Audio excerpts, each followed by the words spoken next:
Hi everybody, I'm Zilla Blitz and welcome to episode 2 in our beginner-friendly Crusader Kings 3 series, where we tried to get the Blood Eagle achievement by starting as one of the 4 sons of Ragnarr Lothbrok and taking over all of Britannia. In episode 1, we came up with a general plan, we looked at our council, checked out our family and our ruler. Episode 2, we're going to finish up all of our preparations, going in detail to things like men-at-arms, knights, marriages, hiring a physician, marrying off some of our courtiers to get better knights and counselors, educating our grandchild, seeing if we could find a concubine, and then we didn't check out our daughter in the previous episode. So a lot of things to do, let's get busy. Just as a quick recap from episode 1, our rough plan is to gobble up some more land here in Sweden, build up our prestige by going on a hunt, which should raise our level of fame, then launch a Varangian adventure, where we launch our entire kingdom in one attack against some enemy here in the British Isles, moving our entire homeland with it, and from that, using that as a base to take over the rest of Britannia. It's going to be a long journey, but we have our goal in mind. Now, one of the big things we have left to do is to check out and fine-tune our military before we start up our adventures. And we know, again, from the first episode, we have our 9 bars over here. We've checked out a couple of them so far, but the second one down is one we haven't looked at. This is the military tab. Let's explore this one. We have basically 2 things to take care of.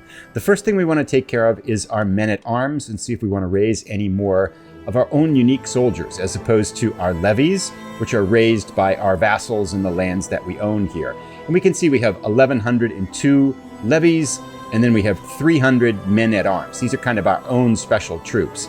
So we want to explore these men-at-arms. There's not too much at the moment we can do directly to influence levies. And these totals gives us 1,102 plus 300 plus 6 knights gives us 1,408 men. You can see we have 300 Huskarls down here. So let's take a look at men-at-arms and see what we're looking at for opportunities here. If I click on Create a Men-at-Arms Regiment, we can see that we have different types here, and then we have costs. And because we are tribal, these don't cost us money to raise, they cost us prestige to raise. So we have 1,000 prestige to burn, which is a pretty good amount here. The question is, do we want to get some more men-at-arms? I think the answer is yes, because we can afford some. We might as well spend a little bit of this hard-earned prestige.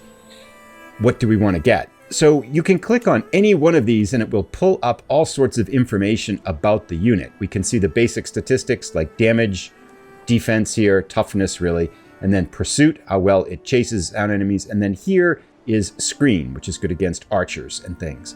So the question is, what kind of troops might we want to raise? Now, I've been looking at this a little bit. They all give a lot of information. This could be a long decision if you want to make it a long decision.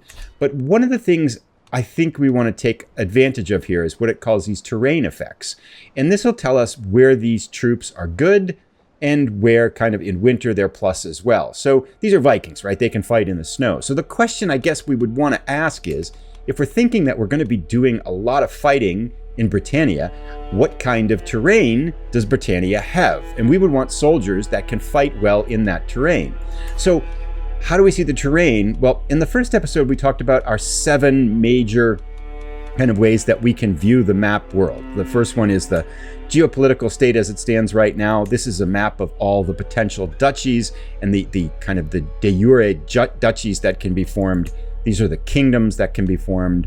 And these are the empires. Now, we could have an empire that takes a different shape than this. It could go bigger and smaller. But these are kind of the official historical empires as they stand. Now, most of these, again, haven't been raised. Most of these kingdoms have not been formed. Most of these empires have not been formed in the game yet either. Then we have 3 more underneath this, just to take a quick look. This is our religious view here. And we can see that we are, the Scandinavia here, the southern half anyway, is Asatru. And then we're going into a Catholic and insular region here in Britannia. So we're going to have religious conflict between our culture, our religion, and the religion of the people there. And then Norse culture is what we are in the southern half of Scandinavia. And again, we're going to have cultural conflict as we go into Britannia, but we know that. But back to our question at hand is, how do we see the terrain here? And that's where this little plus sign comes in. This opens up a list of all the other potential filters you can view the world with. And we can see the bottom one here is actually terrain. So let's pick that, and now we can see what the terrain looks like in Britannia. We've got a lot of this gray stuff. What if we hover over it is plains. We've got a lot of green, which I assume is forest, and that it is. And then we've got a lot of red, which is hills.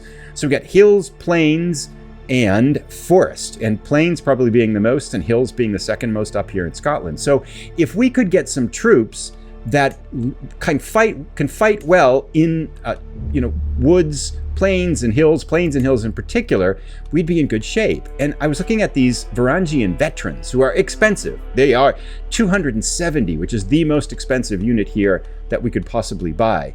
But if we look down here on the terrain effects and we hover over them, they're good in farmlands, that's great. They're good in plains, and they're good in hills. These would be excellent troops to get to there, to bring with us to Britannia. So let's create 100 of those. I click on that. We can see we've got 100, there's 5 right now, but we'll get them raised and bring them in. And I think we're going to do one more men-at-arms regiment. Because the veterans are so expensive, though, we're going to calm down there. We're going to come down to these Vigmen, which are a type of kind of Norse archers. If we look at terrain effects for them, good in farmlands, good in plains, and good in taiga, which isn't really there, but they're good in plains, and that's going to be nice for us.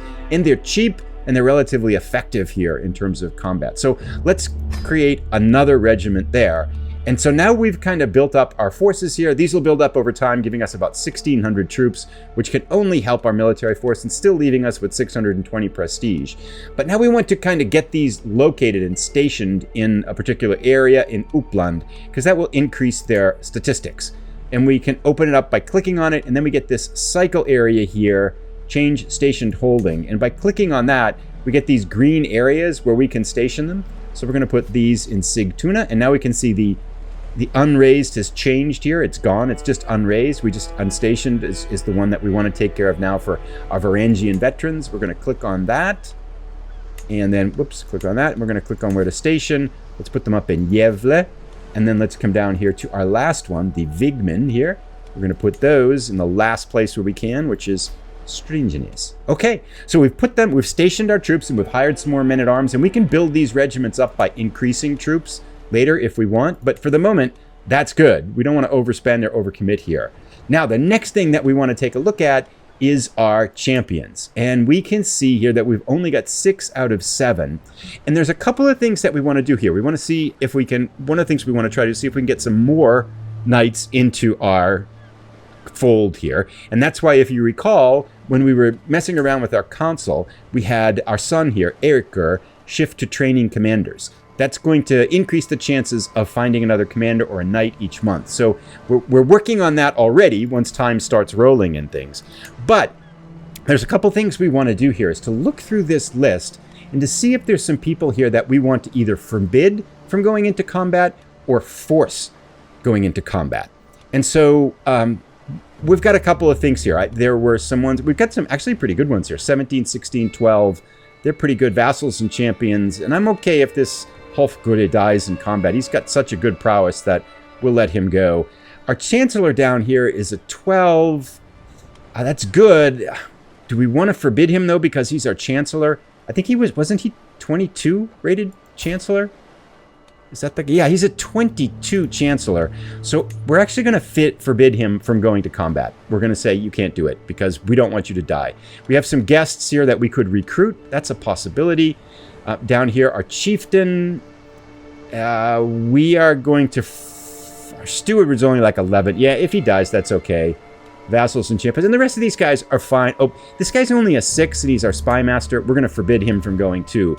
Now we come to our son, and this is where we're going to try to really take a little bit of a different strategy. We mentioned how we put Eiríkur here in charge of the marshal. He's our marshal for our country, for our realm here. We could forbid him to go into combat to keep him alive. He's only got a prowess of 6, but you know what we're going to do is we're actually going to force him to go to combat. We're going to throw him into the fray. Our son needs to grow up, right? He's kind of soft, and he's 24 years old, and we need to put pressure on him. My thinking as well is to, if he happens to die in combat, we have a grandson that we're going to try to make stronger, and so we can just skip over our son and hop down to our grandson. We are Vikings, after all, so we can be a little bit heartless here in terms of how we're treating our kids. So we're going to make him go to war. He's going to either grow up or die. So we're all done taking care of our knights, except for one last thing, which is we need more and better knights. We're 6 out of 7. So we're going to come over here to the decision tree, which is the third one up from the bottom, which is another kind of thing that you probably want to take a look at before you start your first game, because lots of fun things in here. Major decisions and then decisions. And down here, we have one called Invite Champions. And if we click on that, it says, I need brave champions to defend. It's going to get us at least 3 able-bodied men with 12 or more prowess will arrive as guests at court within the coming months. Excellent. And we can only do this once every 10 years. It's going to cost us 150 prestige. Let's click notify us when this decision becomes available again. And we are going to send the herald. So now we're calling for champions to come into our realm. And we should have a little bit better pick of some knights that we can hire into our court. So that's good. We've made all of our progress now with our armies. We've taken care of our men-at-arms, and we've established what we want to do with our knights. That thing is done. We can check that off. The next thing we want to talk about is something that's very big to take care of at the beginning of most campaigns. It's not at all important to take care of at the beginning of our particular campaign. And that is to marry off our kids or daughters and try to form some alliances.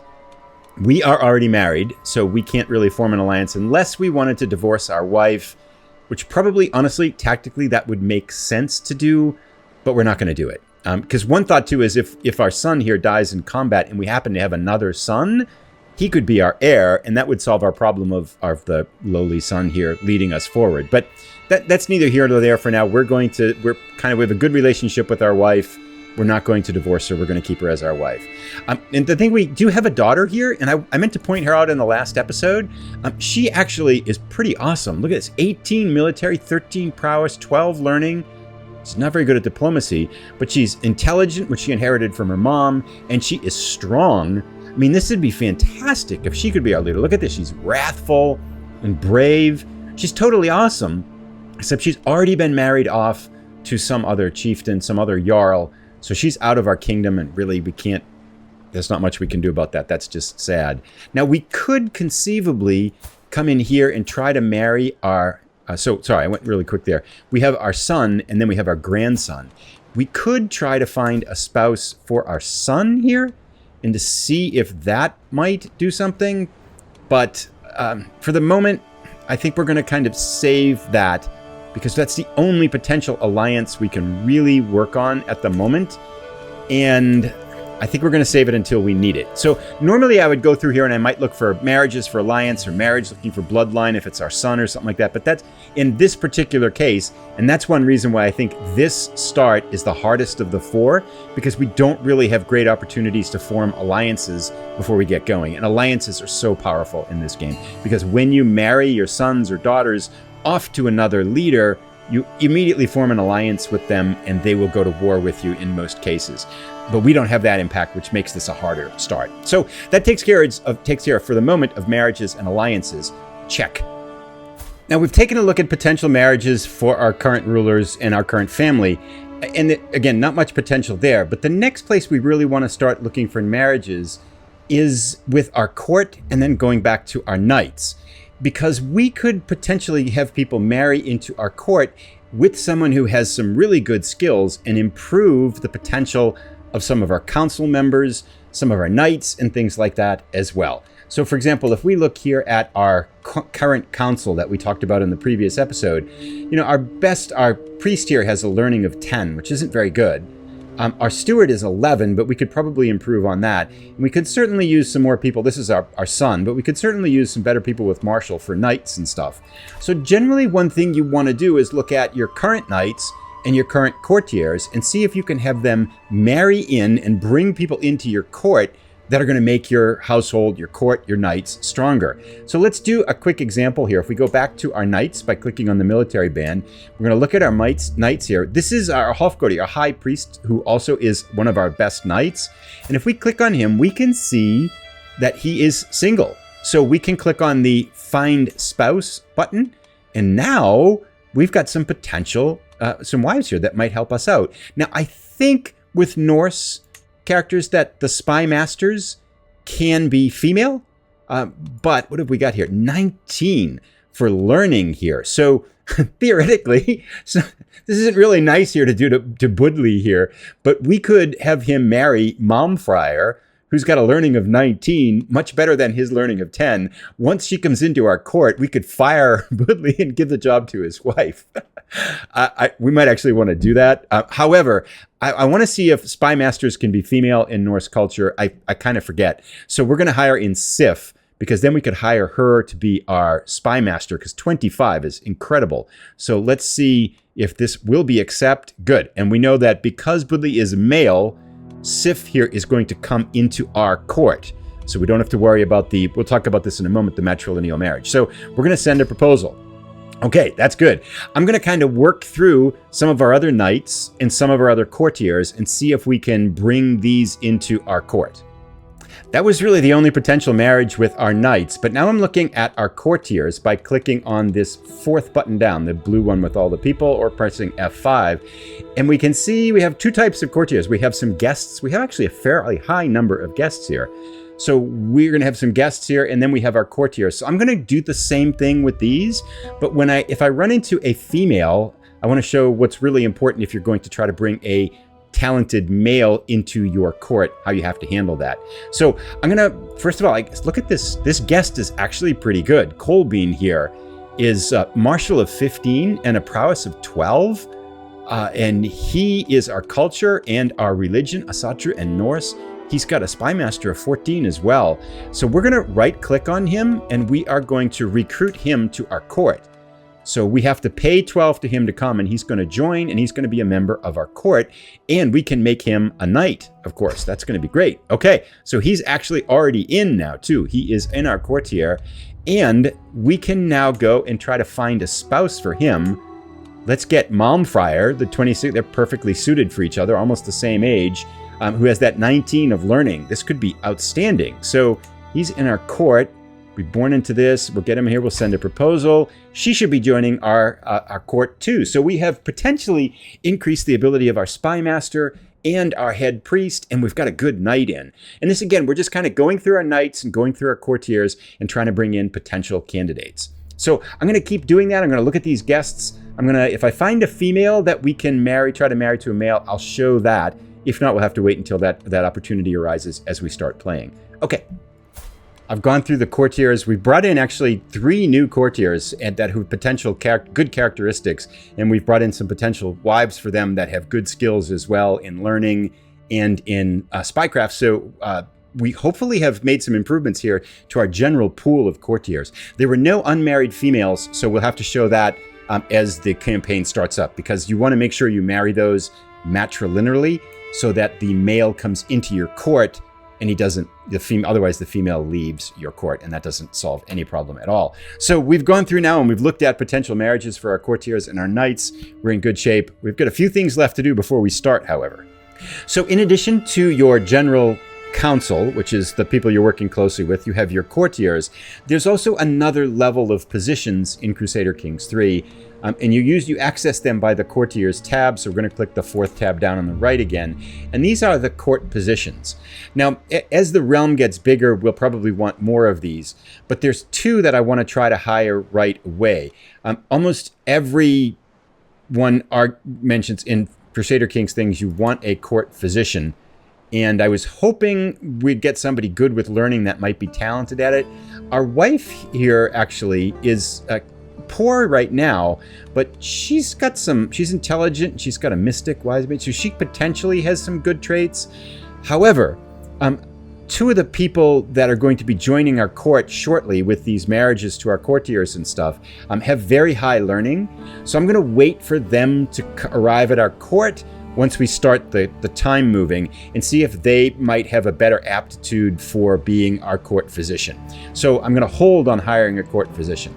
The other one, we mentioned we're going to go on a hunt right away. So I want to hire a master of the hunt. And so we've got a bunch of people here that are potentially good at this. Bjorn, who we just hired actually, has good aptitude for the hunt. We'll give the job to Bjorn, who we just brought in. That sounds perfect. So we have appointed Bjorn as our master of the hunt. He was a guest in our court, so that's good. So we've taken care of our court positions now. We're starting to get into the minor details, but details matter in Crusader Kings 3. And there's one thing that I really want to try to do now, because we kind of have got a plan for our family succession and descendants too, right? Because we're going to throw our son, Eiríkur, right into the fire. He could potentially die right away because we're making him be a knight, and he's just not very good at it. We're making him our marshal. We're throwing him into war, basically. It's sink or swim for you, son. However, his son here who is Bjorn as well, the aptly named like his grandfather. He's only 7 years old, but he's got 7 martial and 7 prowess already. I think he's actually better than, yeah, look at that. At 7 years old, he's already a better fighter than his lame dad, Erikr. So our son, again, gets the genetic short straw here. But let's go back down to our grandson, because there's one thing that we want to do. He's already worked in the martial education, which is good. But we are going to right-click on him, and we are going to educate the child. And we want to appoint a ward for him that's going to be able to influence his education. And we want that ward to be us, because we want to try to shape and craft our grandson's character as he grows up between the ages of 7 and full adulthood at 16. So we're going to send a proposal for that. And now we're going to see, yep, became your ward. So now he is our ward. So we're going to have events trigger in the game that are going to give us some chances to influence his characteristics and things like that. Right now he is honest, zealous, and rowdy, but he's got a lisp. We can't fix that. But still, we have a little bit more influence over shaping our grandson's future. And our grandson, honestly speaking, is, I think, the future of our realm here. We have high hopes on him because our son isn't really all that promising. Again, kind of dealing with some last minute details before we start up the game. Under Norse culture, we can have concubines. And one thought I had here, right, is if our son dies right away and we had another child, we could divorce our wife and get married again. That's one pathway to do this. It actually makes sense to do that, but I'm not going to do that. But if we had a concubine and they had a son and our first son dies, then our second son would inherit the lands. And I think odds are any son we have could be better than our first son. So we want to try to find a concubine, but there are no available females in our court to have as a concubine. So we're going to have to just keep an eye on that as time progresses. We're going to run, new people are going to come into the court and things like that. So I've just made a note is to kind of keep my eye on that, because that's another pathway towards getting a better descendant than our lame Erikr here too. Not that I don't love my son, but you get the idea. He doesn't have it. I mean, maybe when we throw him to war, he'll sort it out. This is going to be kind of an interesting side story, is how Erikr here kind of shapes up or literally dies on the battlefield, because we're going to war soon. The last thing we want to do is working with relationships. We can, in the game, there's a mechanic that allows you to influence relationships for the better, to sway people to your side and things like that. And so this is an opportunity to identify someone either inside your realm or outside the realm that you want to make friends with, or you want to not have them hate you as much. You recall in the last episode, we fired our marshal, of our realm, and that generally makes them hate you. And here, if we look down here on the vassals tab on the bottom left, we can see our formal marshal here, Chieftain Rikulf Hurdelson of Östergötland, hates us now. He's minus 28. He does not like us, and he's a vassal as well. So I would love to be able to kind of have him like us a little bit more. So we're going to pick him, and then we're going to right-click on it, and we're going to try to sway him.